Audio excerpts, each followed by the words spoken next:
Hello to all of you from around the world. I want to welcome you to another edition of Soulivity Today. We're broadcasting live from our studio right here in the nation's capital, Washington, D.C., and on KMET 1490 AM radio in Southern California.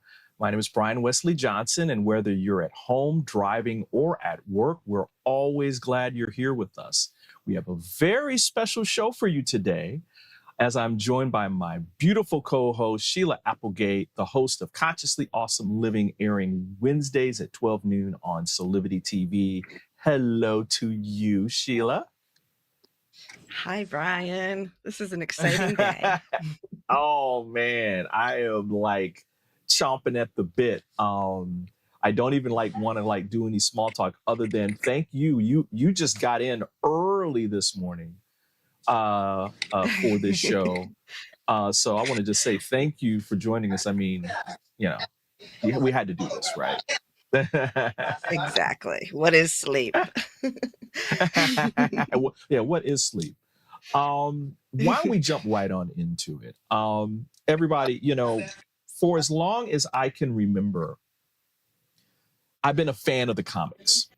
I think my first comic book read was one of the series on Spider-Man. And what I remember specifically is that these precious graphic novels kind of transported me into a different time and place where all things were possible. But there was one thing that was missing, though, that was kind of close to my heart. I never saw or heard superheroes that looked like me. That was until I discovered the Black Panther comic series. And wow, what a difference a day makes. All of those feelings that I felt about the possibilities of my life became even more real for me. Now, fast forward to this year, 2024, where Marvel Studios debuts the second season of its amazing and highly successful What If miniseries that airs on Disney+. But this season, the folks over at Marvel Studios had something really special in mind. The 6th episode in season 2, What If Kahhori Reshaped the World, premiered on Disney+ and introduced audience to an original superhero, Kahhori, a young Mohawk woman on a quest to discover her power. Now, here's the cool part. The episode was created in close collaboration with members of the Mohawk Nation to ensure cultural authenticity. As the characters speak in the Mohawk language, the episode is completely subtitled, and the story is informed by the history of the Aquanasi region in what is now upstate New York. Let's take a look. Yes. Ne adun het sa gwegun wa the wayats. Ne honega, ohunza, danu a gwegun wa hundet sunga. Ne non dewak ne adun het serda, rodi ston serdayon dewa tawa. Nekti goises, e guni gun radani. Nisi, na hoden, unka nize. How, ona gon dewa tajat. Unka, ne ia tardax. Kahhori Reshaped. Yanere di wadi jatatka. Na hoda, guatoga yordi huaneragwad. Dano nidzi, wa satste nega no ho aneo nega nosne. Sino ya te GEORGE-KANENTIIO. Ja te GEORGE ona. Yanere tona eerdi. No na sigek sa, erde ungwe yeo go jatatun to nega nosne. Guarda se ogun anioni. Nekti, zatgato. Go eerdis. Hey, gwe. Hey, segu.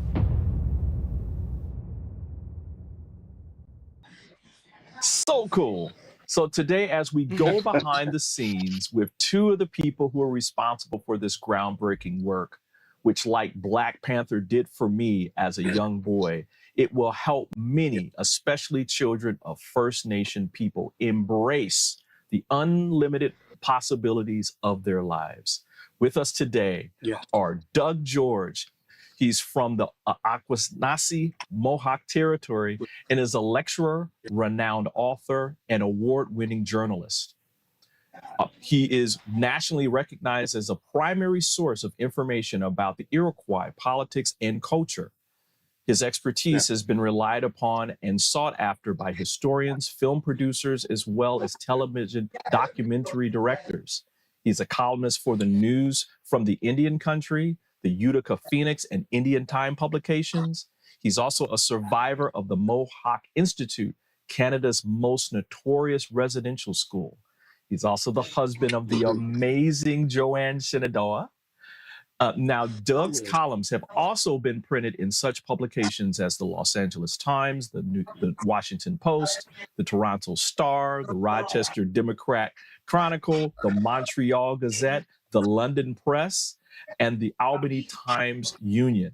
And for 9 years, the Syracuse newspapers printed his columns on the opinion page. Welcome, Doug. Thank you very much. That is really a great summation. Ryan Little is an Emmy Award-winning comic and TV writer. He co-created the Emmy Award-winning series I Am Groot. I have to say it that way. Serving as the story editor for both seasons and wrote on What If Seasons 2 and the upcoming Season 3. Most notably, he was tapped to create an entirely new section of the MCU, the Marvel Cinematic Universe, which introduced the Mohawk hero, Kahhori. Welcome to both of you to Soulivity today. Oh my gosh, I am chomping at the bit. I was like, okay, let me get through all this stuff so I can start asking questions. This is incredible. I was telling you guys offline that this season, I mean, I am a comic aficionado. I love the worlds that are created. I'm more of a Marvel man than a DC man. Sorry, DC, but that's just how it is. And so I guess my first question to both of you in this, how did this character and this story begin? Mm-hmm. So well, Doug, I know from my go ahead, Doug.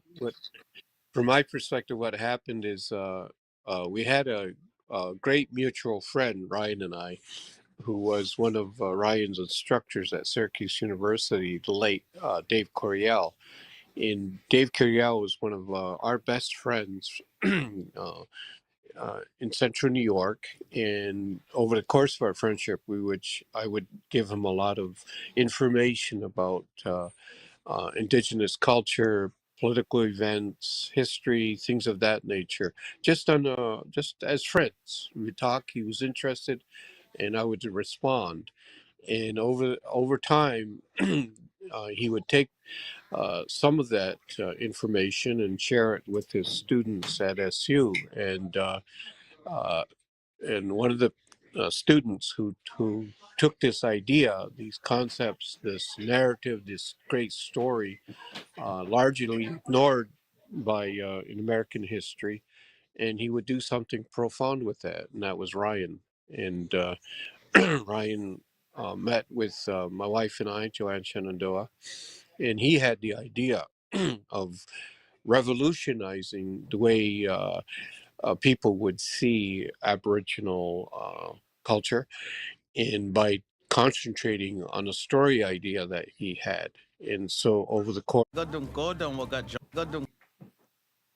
just became something that was so tangible and remarkable. The more we worked with Ryan, the greater our assurance that this was going to be done in a way that was respectful, but also didn't lose that element of excitement and drama and that visual power that went into this episode. So that's where it started, with a friendship, with two friendships, and trust that comes with that.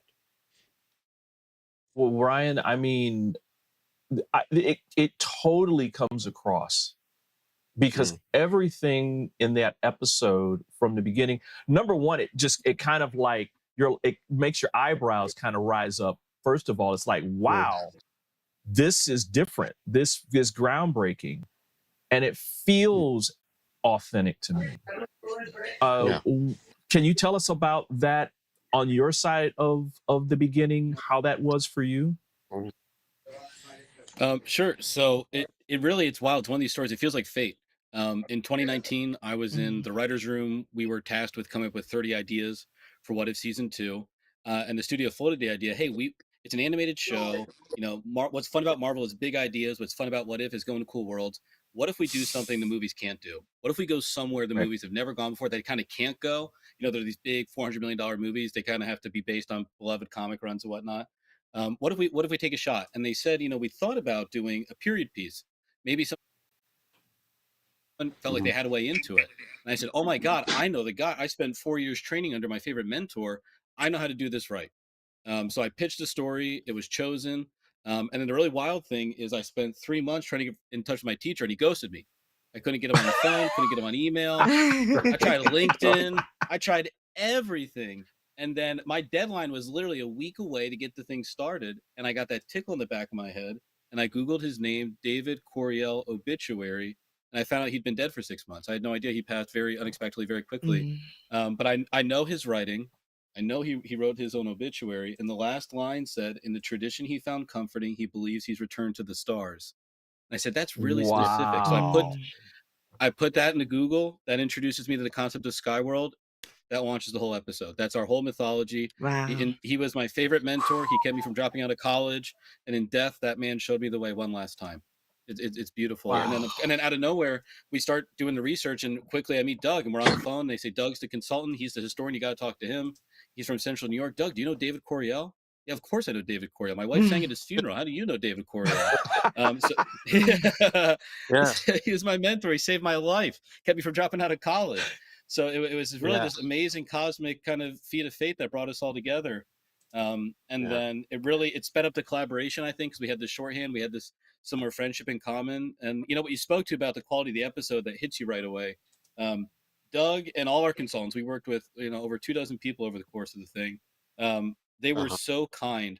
They were so passionate that when you look at that image, when you see a clip, there's background artists, character designs, score, line work on the faces. Everyone on our team brought their A game because they felt the passion that Doug, Joanne, and all our consultants brought to this thing. Dozens of people around the world did their best work on this project because they knew we had something special, and they knew we had an opportunity to do something that meant something to the world. Wow. Amazing. Sheila, I'll go to you for a question. I love that story. And Doug, as soon as you mentioned David, I could sense him, you know, with us. So as the story went on, you know, I just had to smile because I can feel Joanne and David with us. And I love that they were able to guide and support it through the spirit world, because that just is another reflection of what it's all about.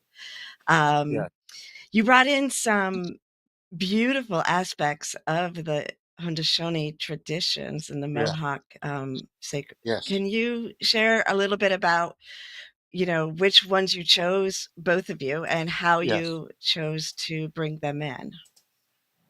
So we had to be very sensitive towards respecting the sacred. There's certain elements of Mohawk culture and teachings that are considered just ours and are retained by our people. But when it comes to instances within the episode, when we show the sky world, for instance, what we wanted to do, what we asked Ryan and his team, was to ensure the physical integrity of the people as they would have appeared at the time of contact in the 1500s.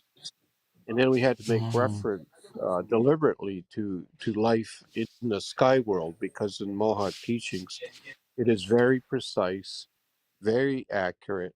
And what it does is, when you show this part of our spiritual reality, it removes any kind of trepidation or apprehension or fear about that transition when that takes place, that metamorphosis from this reality to the next. And it's always been an essential part of our understanding of the laws of nature and the universe, that everything moves in a type of cyclical type manner, and that you can find your way into another universe by following the arc of time and light. And so when this possibility came up that we could actually show what it is like when we do transcend, that to me was critical, absolutely critical. And so I think the part where it shows that is both beautiful and it's Yeah. reassuring.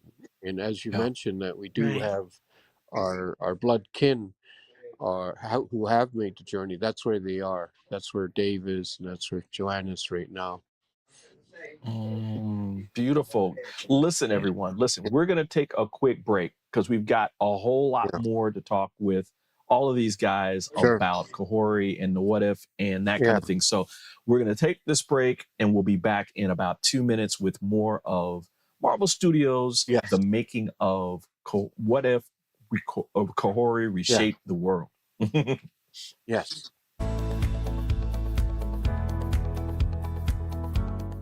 Hi there, this is Brian with Soulivity.com. I want to share some exciting news about our new Aspire Academy by Soulivity. Now, you probably want to know what the Aspire Academy by Soulivity is. Well, it exclusively connects you with people around the globe and who share the intense desire to improve themselves and create a better life for themselves today. There's classes, there's workshops, there's live events, and even more exclusively just for you. You see, I wanted you to have a safe space where you could grow, you can learn, and it would empower you in all aspects of your life, including your mind, your body, and your soul. So how do you get started? Well, it is so easy. First of all, the best part, joining Aspire Academy is absolutely free. Just click on the Join Now button, sign up, and begin your journey. As a special part of this invitation to you, there are some free courses that are available for you to try from our amazing roster of coaches and collaborators. It's our way of saying thank you for all of your support and being with us along our journey of expansion. I hope you enjoyed the Aspire Academy by Soulivity today. Start the process. Learn more about your passion, your purpose, and how to live a higher quality life.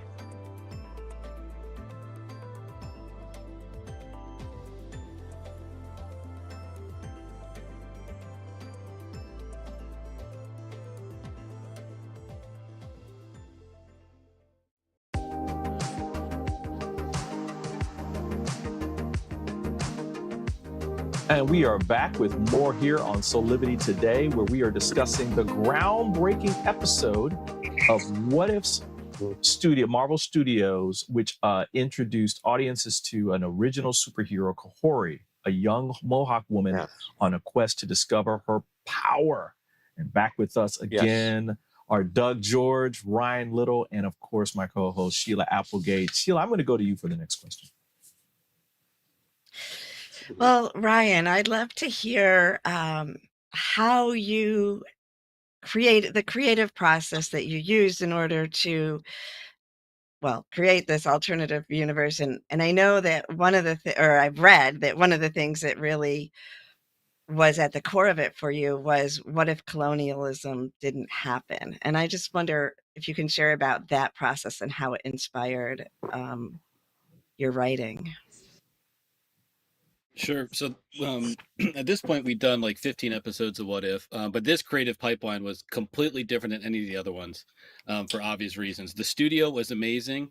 Basically, I had to say to them, the best I can do is give you like a bare bones outline, and then I need you to hire me consultants because I don't want to do any of my own research. The internet's a crazy place. I don't want to listen to the internet. I want to go find the people. I'm going to go to the well, and I want to learn from them. And they were totally on board with that the whole way through. Brad Winderbaum, our executive producer, Kevin Feige, head of the studio, were all fully supportive, got me what I needed, said, go find the people, go do the thing.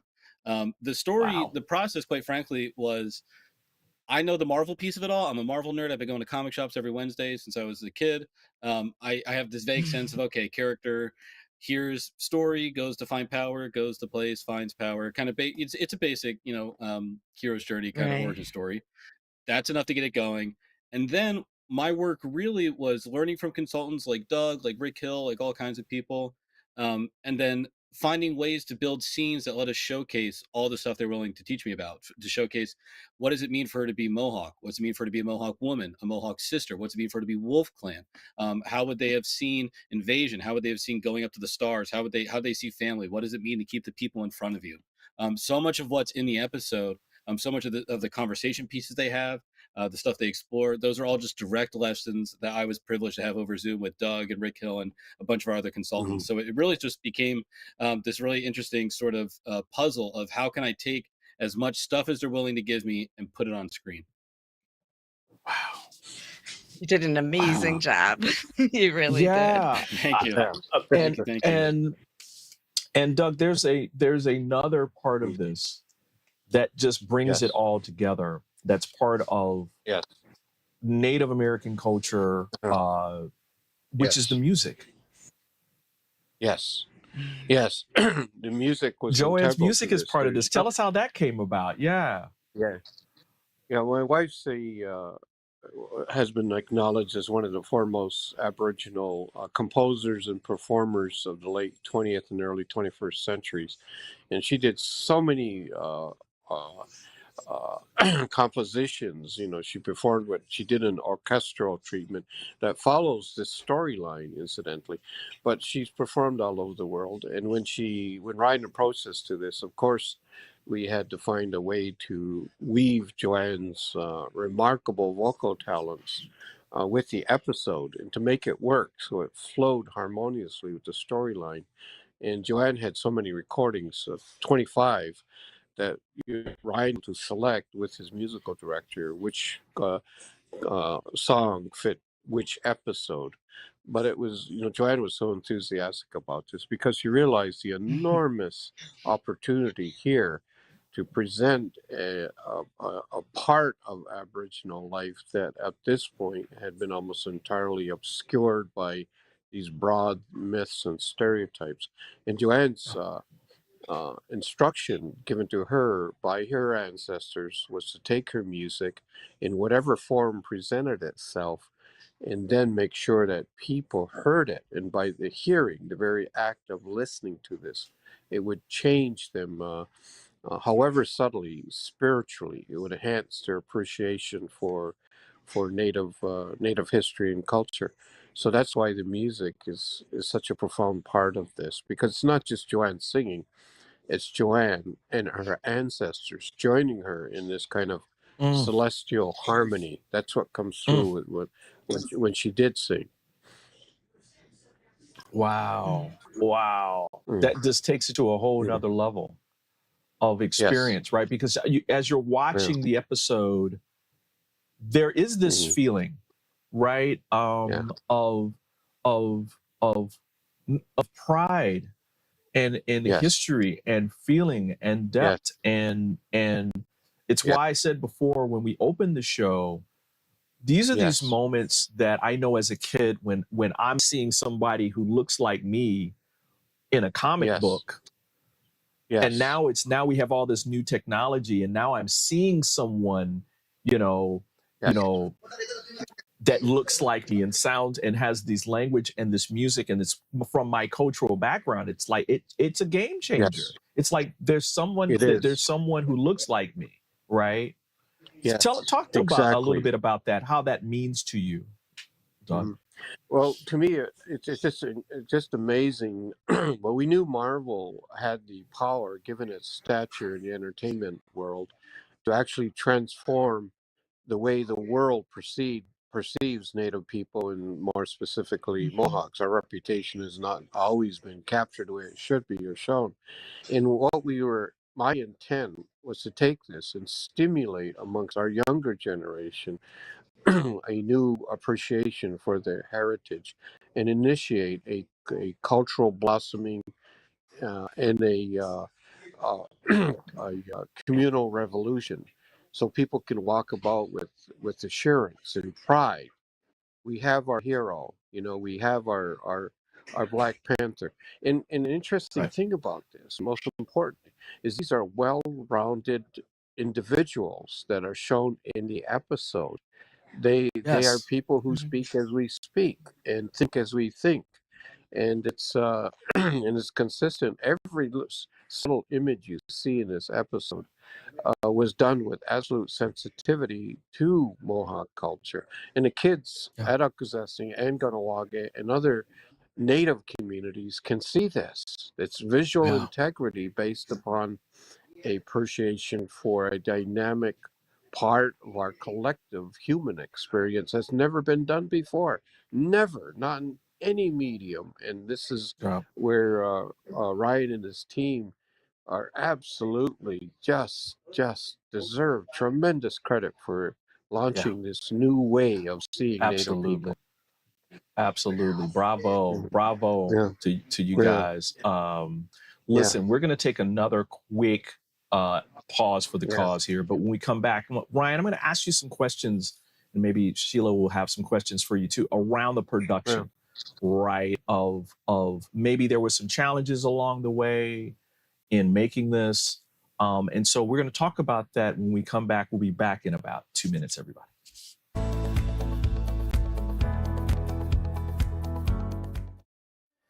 Do you see me kneeling on this dual roller called Parasetter?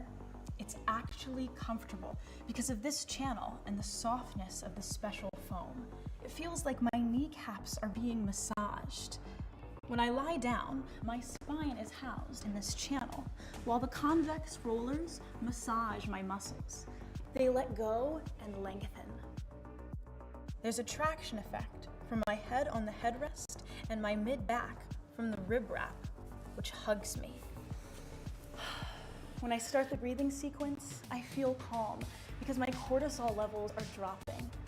Lower cortisol means bye-bye constant hunger.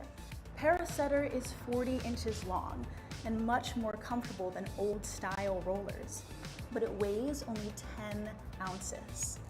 Parasetter, just like Pilates was, is no longer an insider secret. Do yourself a favor. Reset your parasympathetic nervous system. Defeat stress. Lying, sitting, kneeling, or standing. This unique patented roller helps everyone.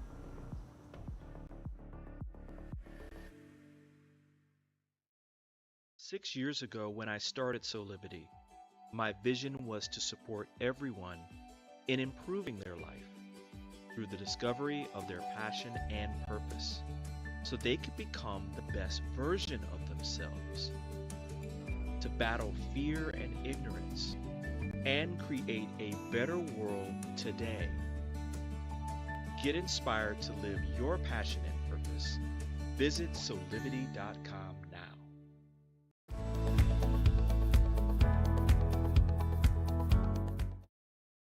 Hey there, we are back with more here on Soulivity today. We are discussing the groundbreaking episode of Marvel Studios' What If, which introduced audiences to an original superhero, Kahhori, a young Mohawk woman on a quest to discover her power. And back with us again are Sheila Applegate, along with Doug George and Ryan Little, who were both instrumental in bringing this character and episode to life. Ryan, question for you. Since this is groundbreaking, I'm sure that this posed certain challenges, right, around the production. Can you talk a little bit about that part? Sure. To be totally to give the episode the care it needed to do the work that had to be done. Basically, every stage of the production was 80% harder than it would have normally been. To be totally honest about it, because you had to be that thorough. You had to have that litmus test. We had to hold ourselves accountable. There's a great group now in LA, Illuminative, who will vet some of the stuff, but they're not specific experts. So we had the experts. It was up to us to really police ourselves, and care and have that duty of care with the content we had. The episode, I started writing it in November of 2019. I wasn't pencils down until November of 2023. It was over 4 full years to do this thing and to do it right. We knew early on that the advantage was that it's animation. We have control of every single thing you are seeing on that screen. There's not a tree or a rock in this episode that doesn't get in there unless we say so. That means that we knew we had the opportunity, that the mission was to make this the most accurate historical depiction ever. then the job was to do the work, was to every character we designed. I mean, you see all her clothes, the color of the clothes, the patterning on the clothes, the feathers in her Yes. hair, the tattoos, the clan specific tattoos. Every piece of the story, every piece of the visuals was an opportunity to showcase this culture. This culture is so rich, Wow. it's so detailed, and we had consultants who had so much wisdom and were so willing to share. The work was to, it's same with the story, was how do we get all that on screen? How do we constantly work to get on screen? And then, we're, and this is COVID. I'm writing it in Pennsylvania. It's being edited in Los Angeles. It's being animated in Toronto. Oh, It's bouncing around the world. wow. So, you gotta, how do we keep all eyes on it? And not that anyone's doing it on purpose, but people are just working. It's a day job. It's a 9 to 5. So how do we, God love Doug and our translators. They must have watched the episode 100 times, just vetting it, watching it. It's just diligence the whole way through. Wow. And Ryan, you just blew my mind away, because Sheila, when we watch these things, Sheila, it's like, oh, well, this just happened, right? Like you think you don't think about the 2 years or 3 years before this, from concept to post-production, right? That happens. You just think that and I completely forgot that you guys were doing this while COVID was here. Holy crap. It was, it's a weird blessing and a curse in a funny way, because I started, by the time we were working with consultants, it's probably like, I don't know, maybe March or April 2020. And by then everybody was on Zoom. So weirdly, COVID made the world smaller in a way so that we were able to access people. I didn't make my first trip to Akwesasne until, I think summer 22. So it was all remote, all in person, just trying to find people and get them on calls and talk. But luckily, suddenly we had this culture of kind of being pen pals and internet friends again, because we had to be. So it made it easier to get in touch with people, and people were used to the collaboration. And quite frankly, during such a crazy time, it was such a gift to be meeting new, wonderful people and working on something so optimistic during, such a crazy time. Wow. Sheila, I'll go to you. As you talked to, Ryan, as you talked about how people were located in different places because of COVID, I couldn't help but see that, that's 3 of the 4 directions that the Tree of Peace moves outward to. So it's almost like powerful that you were around those places and around our country. So another noticing of how sacredly supported this was. Well, and it's special too that I want to we go won't find people out ahead. I was gonna say, it's just special. We won't find people out to LA conference rooms and boardrooms and putting them in that spot that we could go. I wanted to go to the well, and I'm being beamed in this Z King's living room, and I'm meeting her grandkids, and I'm meeting her dog, and you're meeting the community. I'm in Doug's house. I get to meet his grandson. You really get to know people, and it's a totally different kind of collaboration working over Zoom. And it made it special for sure. Wow. I love that. I was thinking about the Mohawk language, and this being the first time that it's really been expressed that way. And I'm sure it was a discussion to put such a mainstream show on that had to be subtitled. Yes. And at the same time, that I'm looking at the history of it and how the language was one of the parts of colonialism, taking it away from the people. And then there's, from my understanding, there's been this sort of flow of, do we share it with the world? Don't we? So can either or both of you share some, like that in itself must have been such a huge piece to navigate. It was. There was a lot of debate about this, but our Mohawk people, I think above and beyond most other Native communities, have made a conscious decision that universal access to the language that is earth-based and essential for our continuance as a species is critical. That people need to learn how to speak through Mohawk to the natural world. And so what we've done in the past generation, Kahnawake and Akwesasne, is try to stimulate a rebirth of language, both domestically and throughout the world. So we have made it available in various apps and other distant learning means so that everyone who wants to can learn the language. and it has produced some very, very tangible results from being a way of expression that was literally on the verge of extinction in the 1970s to the situation in the Kahhori episode where you have younger Mohawks able to read a script who are trained as professional actors and can carry this off. That to me was Wow. was something Mhm. that just had to be done. And it was, you know, previous to this, in any medium, if you heard native language, it was kind of secondary, it was monosyllabic, it wasn't a means by which you could express complex human emotions. So what's Mhm. so good about this is, again, for the first time, you have an episode that's almost entirely in Mohawk, in which the speakers are actually speaking to each other, you know, in a way that is perfectly Right. normal and readily understood. And so that has really impressed our younger uh, generation to once again double their efforts on mastering this language. And it is a language of the earth. And again, I give credit to Marvel for making that decision from the onset that Mohawk language would become the predominant way by which people are communicating with each other in this episode. Again, it never been done before. And Marvel did this, Incredible. and it worked with such Yeah. remarkable effectiveness. Yeah, I mean, I don't see, Ryan, I don't see how this episode could have been done any other way, right? I mean, Yeah, it was important that the language that you're hearing is the native language and not yeah, English. If it was English, it would have completely changed the dynamic of the episode itself, yeah, right? yeah. Totally. No, I mean, Um, yeah, oh, see, you know, I feel really lucky. I gotta say, the studio had no pushback whatsoever when they said, "Could we do this?" That absolutely, 100% the whole way. I mean, early on, our goal wasn't to ask Doug and consultants for some fun facts. Don't give us a list of bulleted points that we try to put in the show. Teach us. We want to Yeah, understand. We want to know what Mhm. we're talking right. about. We want to understand the sentiments, yeah, mentality, the viewpoint behind it, so we can honestly express it. And so early on, you learn about the average blue collar people who've worked so hard to maintain this language that, to Doug's point, it was nearly extinct, yes, that under threat of physical violence they kept speaking their language. I mean, they've been torchbearers yes, for decades now. If this yes, Mhm. episode is about honoring that community, you have to honor that work, and the best way to honor that work yeah, is to enable it, is to help it along its way, is to put this language not only in the episode, but is the only episode of its kind on Disney Plus where no matter where you turn it on in the world, it defaults to Ganyageha.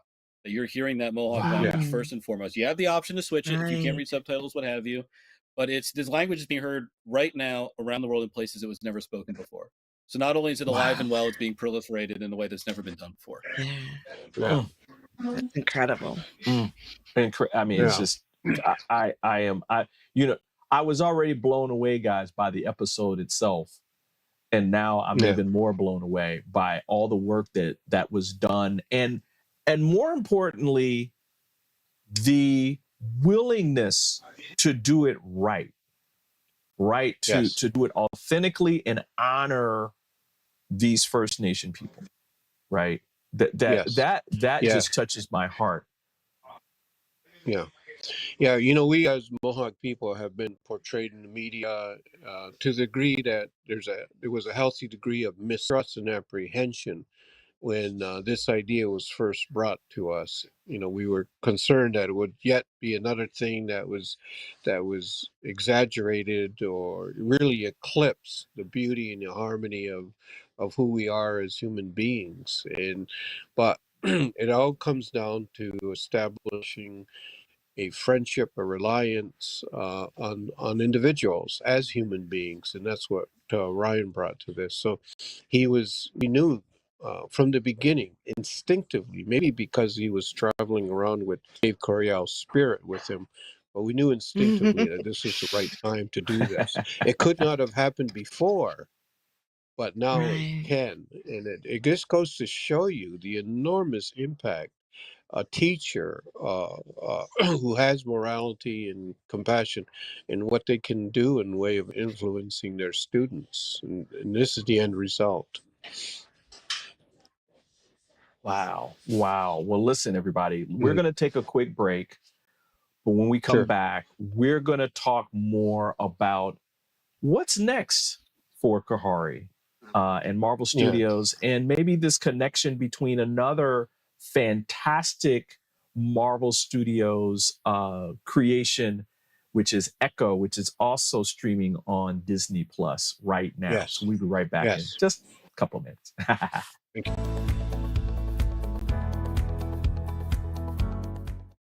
Would you like to be one of the first people to experience mental freedom? Mental freedom is a coaching practice with 6 core principles: improving hope, self-efficacy, optimism, resilience, and general well-being. Mental freedom only takes 6 sessions. It is designed to give you the tools you need to help yourself. It can help with any situation: relationship problems, past trauma, career decisions, parenting challenges, addiction, and mental health concerns. Incorporating the mental freedom framework into your life will deliver an approach to master any situation and a pathway toward achieving inner peace. Mental freedom provides the information and tools that you need to grow and be bigger than anything that ever happens to you. So if you're looking for one-on-one or a group coaching program that will allow you to address any situation that comes up in your life with practical tools to give you more peace and joy, then join the Mental Freedom Program in Soulivity's Aspire Academy. There are very limited spots available, so don't delay. I hope to see you there.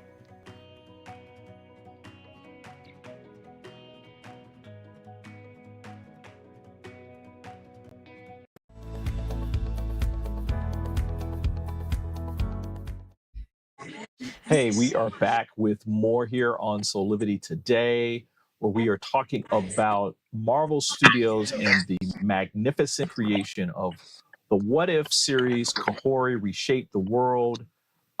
Guys, again, I'm so glad that you guys are here. Thank you for being here. Just a final question for both of you. What's next? I mean, we have this another groundbreaking release of Echo, which features this other indigenous character who's alongside the hero Daredevil, but also associated with Kingpin. Such a great just start to this year with all this great content around our indigenous people. What's next? Mm-hmm. What's next? What's happening? I'm ready for it. Well, for me, what's next is that the implication of this episode is what happens if Native people were not subject to all of these plagues. So, at the time of contact, there were anywhere from 10 to 20 million people in North America. Within the generation, 90% of those people had died. And by the year 1900, there were less than 250,000 Native people left in the United States. The same with the Iroquois. We were down to 6,000 people in the year 1900. We literally came within a razor's edge of physical extinction. Now, what if that didn't happen? What if the Iroquois Confederacy had taken its rightful place as a world power equal to, France or England or China?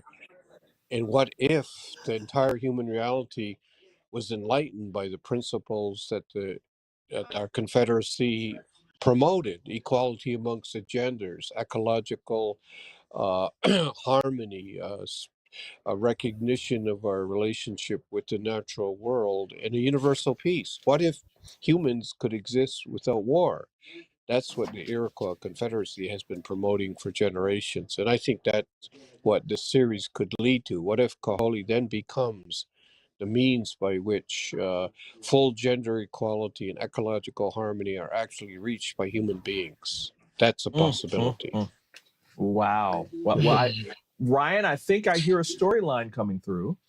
I think I hear something coming through there. What about you? Yes. Any sneak Any sneak? I mean, I already kind of gave out the ghost that season 3 of What If is coming.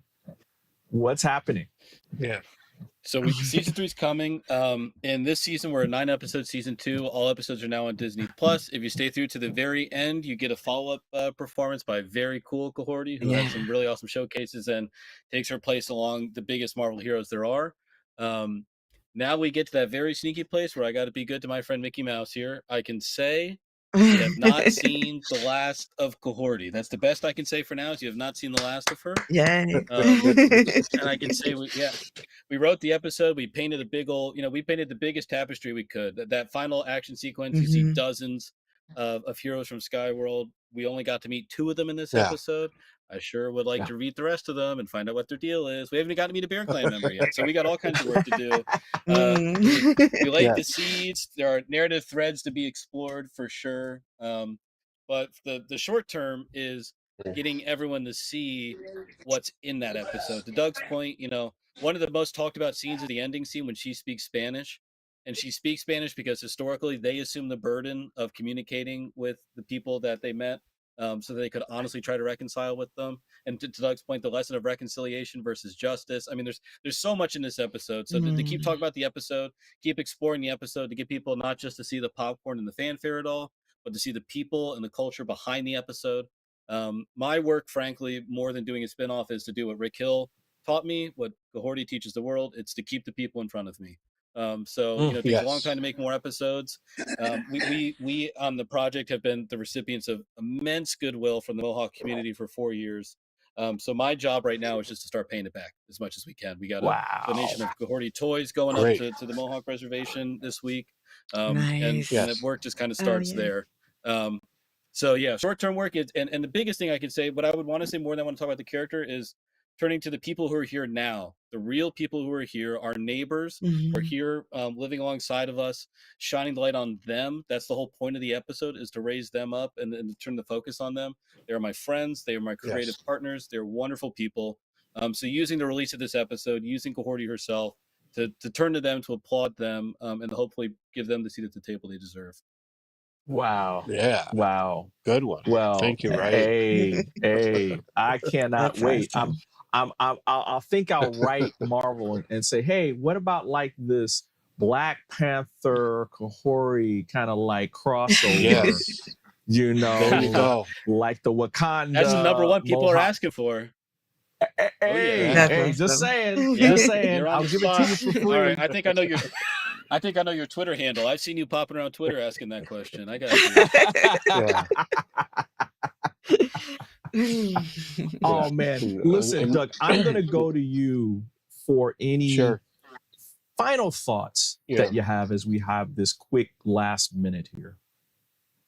Yeah, what I'm doing here in Florida and across the country is bringing people's awareness and appreciation for the complexities and nuances regarding Indigenous people.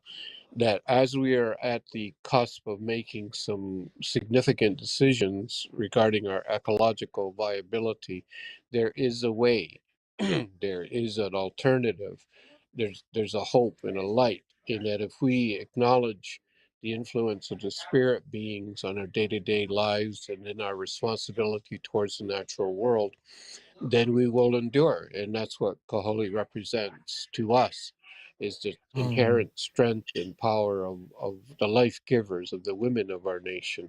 And once they're elevated and liberated to do what they have to do under the laws of nature and the universe, then balance will be restored. That's, to me, what this represents, is we do have a powerful feminine hero who does one thing that you don't see in any other entertainment venue. She fights.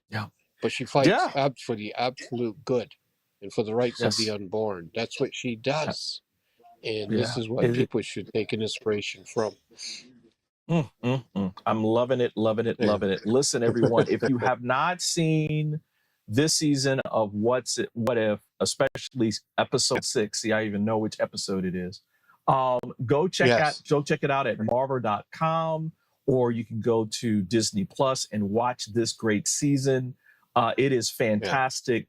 Running out of time, everyone. Thanks to all of you for being here. Thank you. Sheila, Doug, Ryan. Doug and Ryan, would you come back again when maybe there's some things you can talk about in the future about what's happening with Kahhori? Would you come back? All right, fantastic. All right. I love it. I love it. Open the door, we'll come right in. We'll be there. Thank you. Man. Thank you. Listen, just want to remind everybody, listen, you can watch this episode and all our other episodes by subscribing to our YouTube channel. You can go there and subscribe, and you can watch this show and all our other shows by looking at Soulivity Magazine on YouTube, as well as this is also a podcast. You can go to your podcast providers, may it be Spotify or Spreaker or Amazon Podcast, whatever your podcast provider is, we're on there as well. Also want to remind you, go check out soulivity.com, where we have fantastic content that's available for you today, especially articles on, personal development, motivation, inspiration, travel, whatever it is. We are there to help you create your best life today. Man, Sheila, so much to talk about today. We just don't have the time. Fortunately, we do this often. I know, right? It's like, wow. Well, thanks to you for being here, especially being pooped and everything. I mean, golly, girl, you got in at what, 3? I wouldn't have missed this show for anything. Yeah, I would have done it from the airport if they kept me there. See the dedication. I love it. Listen, everyone. We are almost out of time here, but just want to say again, thanks to all of you for being here today on this episode of Soulivity Today. This is how we do it every Monday through Friday. We are here to support you in becoming more inspired and, to aspire to creating your best life today through passion and purpose. And so on behalf of all of us here at Soulivity, including my guest today and my co-host, thank you for making this day fantastic for all of us and for you being here, and that we will see you next time on Soulivity Today, 8 a.m. Eastern on our Soulivity channels and 8 a.m. Pacific for all of you guys out on the West Coast. We'll see you next time. Bye for now.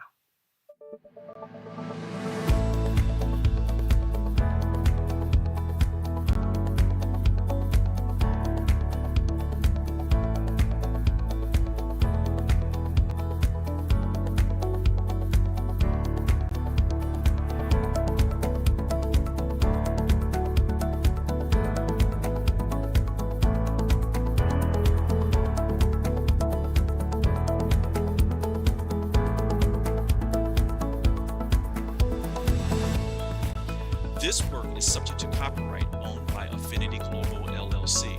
Any reproduction or republication of all or part of this is expressly prohibited unless Affinity Global LLC has explicitly granted